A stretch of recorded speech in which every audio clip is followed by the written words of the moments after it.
Hello learners, welcome to begins learn YouTube channel. So learners, आप लोग के sent up exam 2022 के जो बिहार बोर्ड क्लास 10th का चल रहा था तो वो अब खत्म हो चुका है। तो अब आप लोगों को पूरा जो फोकस करना है वो आप लोगों को अब फाइनल एग्जाम पर करना है, क्योंकि फाइनल एग्जाम ही आप लोगों का लास्ट और एंड होता है। तो इसीलिए हम लोग क्या कर रहे हैं कि आज से आप लोगों का मॉडल पेपर, साथ ही बीबीआई और गेस्ट क्वेश्चन का प्रैक्टिस सेशन स्टार्ट कर रहे हैं। तो आज हम लोग आप लोगों के साइंस कंपलसरी सब्जेक्ट होता है विज्ञान, तो विज्ञान के सेट ए कोड के मॉडल पेपर के बीबीआई क्वेश्चन आंसर करने वाले हैं, और ये सभी क्वेश्चन आपके फाइनल एग्जाम में टकराएंगे। तो आप लोग वीडियो को शुरू से लेकर अंत तक देखिएगा ताकि एक भी क्वेश्चन आप लोगों का नहीं छूटे। तो फटाफट से क्वेश्चन की ओर बढ़ते हैं।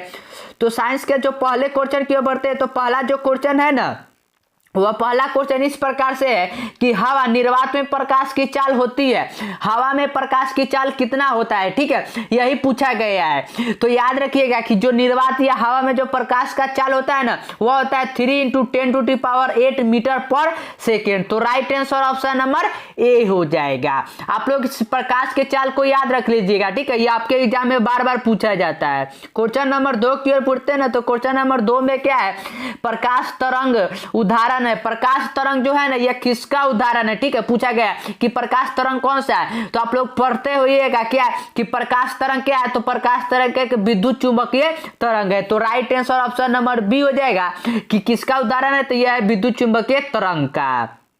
क्वेश्चन नंबर 3 की ओर बढ़ते, तो क्वेश्चन नंबर 3 में क्या है, बैटरी में किस प्रकार की धारा प्राप्त होता है। जो बैटरी आप लोगों को घर में होगा उसमें पूछ रहा है कि किस प्रकार का धारा जो होता है ना वह प्राप्त होता है। ठीक है, यही पूछा गया है। तो बैटरी में क्या होता है कि बैटरी में धारा को हम लोग क्या करते हैं कि स्टोर कर रखते हैं, और स्टोर कर रखते हैं। तो आप लोगों ने पढ़ा होगा क्या कि डीसी करंट यानी डिस्क धारा। तो right answer option number B हो जाएगा। क्वेश्चन नंबर 4 की ओर बढ़ते, तो क्वेश्चन नंबर 4 में क्या है कि तरंगदैर्घ्य को समानतः व्यक्त किया जाता है। तरंगदैर्घ्य को किसके मतलब समानतः व्यक्त किया जाता है। ठीक है, यही पूछा गया है, क्या कैंडला के रूप में, या जूल के रूप में, या एम्पियर के रूप में, या एंगस्ट्रम के रूप में। तो यह भी आप लोगों ने पढ़ा क्या कि तरंगदैर्घ्य को जो हमेशा व्यक्त किया जाता है ना, यह किया जाता है एंगस्ट्रम के रूप में। तो right answer option number D हो जाएगा। और एंगस्ट्रम को हम लोग कैसे डिनोट करते हैं, तो ए लिख कर ऊपर 0 कर देते हैं। क्वेश्चन नंबर 5 की ओर बढ़ते हैं ना, तो क्वेश्चन नंबर 5 में क्या है, दृश्य प्रकाश में किस वर्ण का तरंगदैर्घ्य अधिकतम होता है। यानी जो विजुअल जो रेज होते हैं उसमें पूछ रहा है कि किसका जो होता है ना कि तरंगदैर्घ्य सबसे अधिक होता है। तो ये आप लोगों ने पढ़ा होगा क्या कि तरंगदैर्घ्य जो आप लोगों ने प्रकाश के प्रकीर्णन वाले में पढ़ा होगा कि जब प्रकाश की प्रकीर्णन होता है किसी प्रिज्म से, तो सबसे ज्यादा कौन झुकता है और सबसे कम कौन झुकता है। तो सबसे कम जो झुकता है वह लाल रंग झुकता है, यानी उसका क्या है कि तरंगदैर्घ्य सबसे अधिक होता है। तो right answer option number B हो जाएगा। और सबसे कम पूछे तो सबसे कम बैंगनी रंग झुकता है। क्वेश्चन नंबर 6 की ओर बढ़ते, तो क्वेश्चन नंबर 6 तो बहुत इजी क्वेश्चन है, और ये बार बार पूछा जाता है क्या है कि सामान्य नेत्र के लिए सुस्पष्ट दर्शन की न्यूनतम दूरी होती है। सुस्पष्ट न्यूनतम दूरी कितना होता है, यही पूछा गया है। ठीक है, तो याद रखिएगा कि कितना होता है, तो यह होता है 25 सेंटीमीटर। कितना, 25 सेंटीमीटर। तो right answer option number C हो जाएगा। क्वेश्चन नंबर 7 की ओर बढ़ते हैं, तो क्वेश्चन नंबर 7 में क्या है, किसी वस्तु का प्रतिबिंब नेत्र के किस भाग पर बनता है। जो कोई भी वस्तु होता है तो हम लोग वस्तु को देखते हैं, उसका प्रतिबिंब बनता है तभी तो पूछ रहा है कि किस भाग पर बनता है, तब हम उसे देखते हैं। तो याद रखिएगा कि जो प्रतिबिंब बनता है ना, यह हमारे रेटिना पर बनता है। किस पर, रेटिना पर, या हिंदी में दृष्टि पटल कहते हैं। तो right answer option number B हो जाएगा।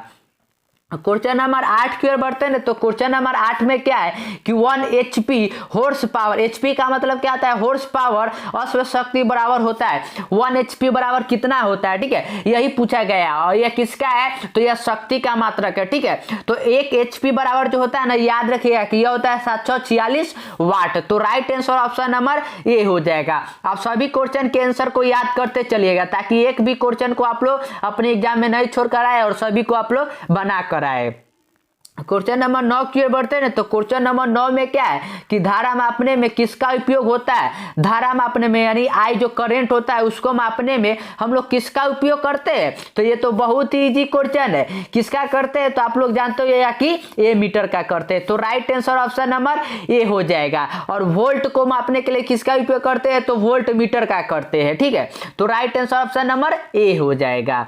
क्वेश्चन नंबर 10 की ओर बढ़ते हैं ना, तो क्वेश्चन नंबर 10 में क्या है कि डायनेमो से किस प्रकार की धारा प्राप्त होती है? जो डायनेमो होता है उससे किस प्रकार का धारा प्राप्त किया जाता है? क्या दिष्ट धारा या प्रत्यावर्ती धारा या दोनों धारा या इनमें से कोई नहीं? तो कौन धारा प्राप्त किया जाता है? तो याद रखिएगा कि जो डायनेमो होता है ना इससे दिष्ट धारा और प्रत्यावर्ती धारा दोनों प्राप्त किया जाता है। तो right answer option number C हो जाएगा, दोनों धाराएं। क्वेश्चन नंबर 11 की ओर बढ़ते हैं ना, तो क्वेश्चन नंबर 11 में क्या है? चुंबकीय क्षेत्र की तीव्रता का मात्रक है। चुंबकीय क्षेत्र की जो तीव्रता होता है उसका पूछ रहा है कि मात्रक क्या है। ठीक है, यूनिट क्या है? तो उसका यूनिट आप लोग याद रखिए क्या होता है कि newton upon ampere metre. Newton upon ampere metre. और ये कहां पर है? तो ये हमारे ऑप्शन नंबर बी में। तो right answer option number B हो जाएगा।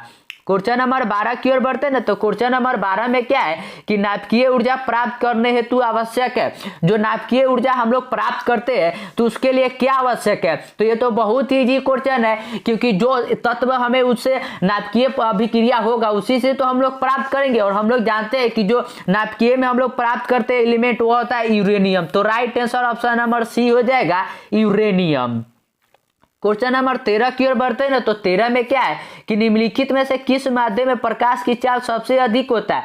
पूछा गया है क्या कि इन चारों में से वह कौन सा माध्यम है जिसमें प्रकाश का चाल जो होता है ना वह सबसे अधिक होता है? जैसे कि प्रकाश की चाल निर्वात में कितना होता है? तो यह होता है 3 × 10⁸ मीटर पर सेकेंड होता है। तो याद रखिएगा कि जो निर्वात होता है ना, निर्वात में प्रकाश की चाल सबसे अधिक होता है। तो right answer option number D हो जाएगा।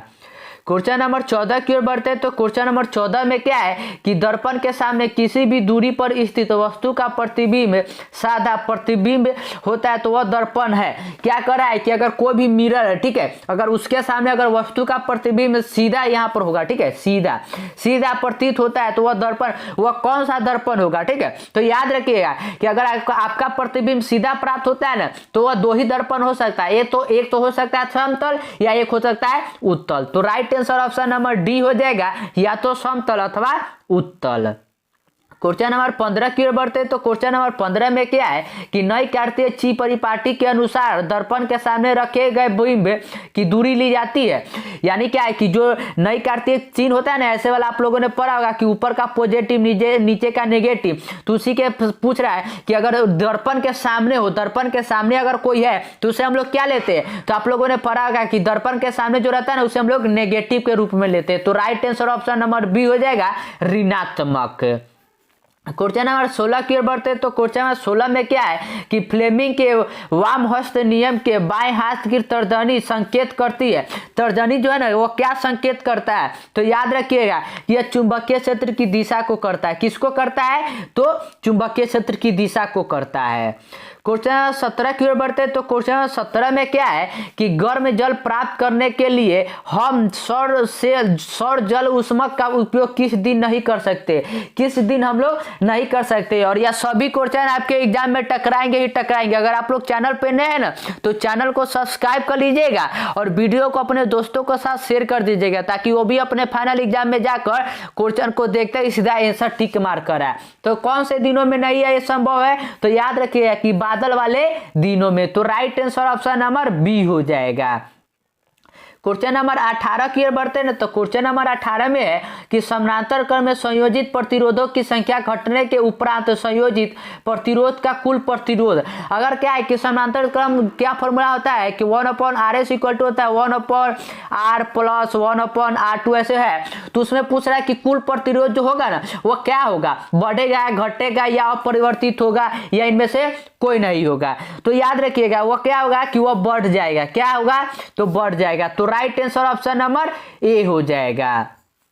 क्वेश्चन नंबर 19 की ओर बढ़ते तो क्वेश्चन नंबर 19 में क्या है कि इलेक्ट्रिक हीटर की कुंडली बनाने में किस पदार्थ का उपयोग किया जाता है। ये तो बहुत ही इजी क्वेश्चन है। जो आप लोग घर में अगर हीटर रखे होइएगा तो उसका जो कुंडली बना होता है वो किस पदार्थ का बना होता है, क्या तांबा का होता है या लोहा का या चांदी का या नाइक्रोम का होता है। तो किसका होता है, तो याद रखिएगा कि वह होता है नाइक्रोम का। तो right answer option number D हो जाएगा। क्वेश्चन नंबर 20 की ओर बढ़ते हैं तो 20 में क्या है कि 1 यूनिट विद्युत ऊर्जा का मान है, 1 यूनिट विद्युत ऊर्जा का मान कितना होता है, ठीक है, यही पूछा गया है। तो याद रखिएगा कि 1 यूनिट विद्युत ऊर्जा का जो मान होता है वो होता है 3.6 × 10⁻⁶ जूल। और ये कहां पर है, तो ये हमारे ऑप्शन नंबर डी में है। तो right answer option number D हो जाएगा। क्वेश्चन नंबर 21 की ओर बढ़ते हैं तो क्वेश्चन नंबर 21 में है कि किलोवाट अपन घंटा एक इकाई है। किलोवाट कराए, किलोवाट अपन घंटा यानी आवर में दिया हुआ है। तो यह किसका इकाई है, यही पूछा गया है, ठीक है। तो यह किसका इकाई हो जाएगा, तो ये हो जाएगा शक्ति का। तो right answer option number B हो जाएगा। क्वेश्चन नंबर 22 की ओर बढ़ते तो क्वेश्चन नंबर 22 में क्या है कि विद्युत फ्यूज विद्युत धारा के किस सिद्धांत पर कार्य करता है। यानी क्या है कि जो आप लोगों के घर में विद्युत फ्यूज लगा होगा वह विद्युत धारा के किस सिद्धांत पर काम करता है, ठीक है, यही पूछा गया है। क्या ऊष्मीय पर या चुंबकीय पर या रासायनिक पर या इनमें से कोई नहीं। तो यह किस पर काम करता है, तो याद रखिएगा कि जो यह काम करता है ना, यह काम करता है ऊष्मीय पर। किस पर, ऊष्मीय पर। तो right answer option number A हो जाएगा। क्वेश्चन नंबर 23 की ओर बढ़ते तो क्वेश्चन नंबर 23 में क्या है कि वोल्ट मीटर को विद्युत परिपथ में किस क्रम में जोड़ा जाता है। वोल्ट मीटर जो होता है उसे हम लोग विद्युत परिपथ में किस क्रम में जोड़ते हैं, यही पूछा गया है, ठीक है। तो ये तो बहुत ही इजी क्वेश्चन है। समानांतर क्रम को मतलब क्या है कि हम लोग जो प्रतिरोध होता है उसे हम लोग किस में जोड़ते हैं, तो उस समय उसमें अगर हम लोग उसको श्रेणी क्रम में जोड़ेंगे तो इसको वोल्ट को हम लोग किस में जोड़ते हैं, तो समानांतर क्रम में। तो right answer option number B हो जाएगा, समानांतर क्रम। और यह सभी क्वेश्चन आपके एग्जाम के लिए वेरी इंपॉर्टेंट है। तो अगर आप लोग चैनल पे नए तो चैनल को सब्सक्राइब कर लीजिएगा। क्वेश्चन नंबर 24 क्या है कि विद्युत परिपथ में दो बिंदुओं के बीच विभवांतर मापने के लिए प्रयुक्त होता है। यानी क्या है कि अगर दो परिपथ है, अगर उसके बीच में विभवांतर है तो विभवांतर कौन सा मापता है। तो ये तो बहुत ईजी है, मैंने बताया है क्वेश्चन में किसको, तो वोल्ट मीटर का उपयोग करते हैं। और धारा मापने के लिए तो आमीटर का उपयोग करते हैं और गैल्वेनोमीटर का उपयोग करते हैं कि धारा प्रवाहित हो रहा है या नहीं चेक करने के लिए। क्वेश्चन नंबर 25 की ओर बढ़ते तो क्वेश्चन नंबर 25 में क्या है, जल विद्युत संयंत्र किस ऊर्जा को विद्युत ऊर्जा में रूपांतरित करता है। जो जल विद्युत संयंत्र होता है वह किस ऊर्जा को विद्युत ऊर्जा में कन्वर्ट करता है। तो ये तो बहुत ही इजी क्वेश्चन है। आप लोगों ने बड़े बड़े डैम पर देखिएगा उससे क्या है कि बिजली उत्पन्न किया जाता है, तो वह किस ऊर्जा को करता है, तो वह उसमें क्या है कि पानी में क्या है कि जब वहां पर पानी जो जमा रहता है ना उसमें क्या है कि उसमें स्थिति ऊर्जा होता है और स्थिति ऊर्जा को ही क्या है कि वह विद्युत ऊर्जा में कन्वर्ट करता है। तो right answer option number D हो जाएगा। क्वेश्चन नंबर 26 की ओर बढ़ते तो 26 में क्या है, विद्युत बल्ब में कौन सी गैस भरी रहती है। जो विद्युत बल्ब होता है आपको घर में देखिएगा कि जो बल्ब रहता है उसमें कौन सा गैस भरा रहता है। तो याद रखिएगा कि जो आपके घरों में बल्ब लगा होगा ना उसमें जो गैस रहता है वो रहता है निष्क्रिय गैस। तो right answer option number C हो जाएगा। आप सभी क्वेश्चन को याद करते चलिएगा और वीडियो को अपने दोस्तों के साथ शेयर कर दीजिए ताकि वो भी अपने एग्जाम में पूरे नंबर उठा सके। क्वेश्चन 27 की ओर बढ़ते हैं तो 27 में क्या है कि इलेक्ट्रॉन पर आवेश होता है। इलेक्ट्रॉन ये इलेक्ट्रॉन होता है इस पर पूछ रहा है कि आवेश कितना होता है, ठीक है, यही पूछा गया है। तो याद रखिएगा कि इलेक्ट्रॉन पर जो आवेश होता है ना वो होता है 1.6 × 10⁻⁹ कूलम। कितना होता है, तो 1.6 × 10⁻⁻19 कूलम। यहाँ पर ऑप्शन नंबर सी में प्लस होगा, ठीक है, यहाँ पर पॉइंट होगा। तो option number see the right answer हो जाएगा। क्वेश्चन नंबर 28 की ओर बढ़ते तो क्वेश्चन नंबर 28 में क्या है कि समीकरण CaCO3S और इससे क्या है कि बन रहा है CaO + CO2 किस प्रकार का समीकरण है। यह पूछ रहा है कि यह किस प्रकार का समीकरण है, क्या वियोजन है या संयोजन है या उभयगामी है या प्रतिस्थापन है, यह कोई किस प्रकार का है। तो आप लोग देखिएगा ना तो यह किस प्रकार का कि इसमें वियोजन हो रहा है। CaCO3 टूट कर किस में बदल रहा है, तो एक CaO में और एक CO2 में बदल रहा है। तो right answer option number A हो जाएगा वियोजन। क्वेश्चन नंबर 29 की ओर बढ़ते हैं। तो 29 में क्या है कि लाल तप्त आयरन पर जलवाष्प में प्रवाहित करने पर कौन सा यौगिक प्राप्त होता है, कौन सा यौगिक प्राप्त होता है? तो याद रखिएगा कि कौन प्राप्त होता है, तो यह होता है Fe3O4। तो right answer option number C हो जाएगा। क्वेश्चन नंबर 30 की ओर बढ़ते तो क्वेश्चन नंबर 30 में क्या है, निम्नलिखित में से पीएच का कौन सा मान क्षारक विलयन का मान देता है? क्षारक विलयन का मान कौन सा जो है ना वह देता है? तो ये तो बहुत इजी क्वेश्चन है। मैंने आपको बताया था जो अम्ल क्षार और जो लवण वाला चैप्टर था उसमें क्या है कि अगर जो 7 होता है ना तो 7 से अगर पीछे कोई भी अगर है पीएच मान तो होगा अम्ल, और 7 से अगर कोई भी आगे है तो वह कौन सा हो जाएगा? तो क्षार हो जाएगा। तो क्षार पूछ रहा है, तो क्षार है मतलब क्या कि 7 से आगे कराना चाहिए। तो अगर आप लोग ऑप्शन नंबर डी को देखिएगा तो इसमें क्या है कि 13 दिया हुआ, 13 मतलब 7 से आगे है तो क्या हो जाएगा कि ये क्षार हो जाएगा। तो right answer option number D हो जाएगा। क्वेश्चन नंबर 31 की ओर बढ़ते हैं। तो 31 में क्या है कि जब किसी अभिक्रिया के समय किसी पदार्थ में ऑक्सीजन की वृद्धि होती है तो निम्नलिखित में से क्या कहा जाता है? उसे क्या कहा जाता है? तो याद रखिएगा कि उसे उपचयन कहते हैं। तो right answer option number A हो जाएगा। क्वेश्चन नंबर 32 की ओर बढ़ते हैं। तो सीधा फॉर्मूला पूछा गया है कि विरंजक चूर्ण का रासायनिक सूत्र, विरंजन चूर्ण का रासायनिक सूत्र क्या होता है? तो याद रखिएगा कि उसका जो रासायनिक सूत्र होता है ना वो होता है CaOCl2। तो right answer option number C हो जाएगा, CaOCl2।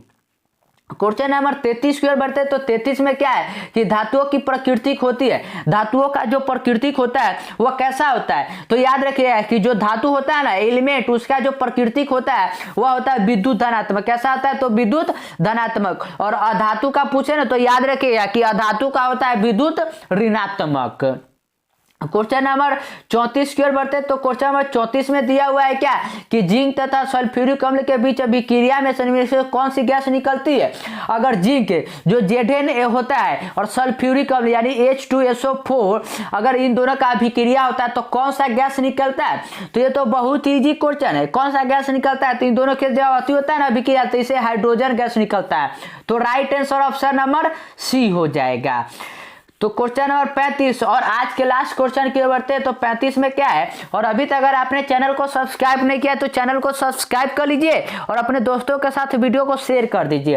क्या है कि FeA प्लस CuSO4 क्या कि Cu प्लस ApSO4 बनाता है। तो यह पूछ रहा है कि कौन सी अभिक्रिया है, ठीक है। तो यह कौन सा अभिक्रिया है? तो याद रखिएगा कि यह जो है ना यह संयोजन अभिक्रिया है। तो right answer option number C हो जाएगा। और आज का हम लोगों का मॉडल पेपर का क्वेश्चन यही पर समाप्त होता है। इसके बाद हम लोग इंग्लिश, हिंदी, मैथ सभी का हम लोग मॉडल पेपर का करने वाले, ठीक है। तो इसीलिए अगर आप लोग चैनल पे नए तो चैनल को सब्सक्राइब कर लीजिए।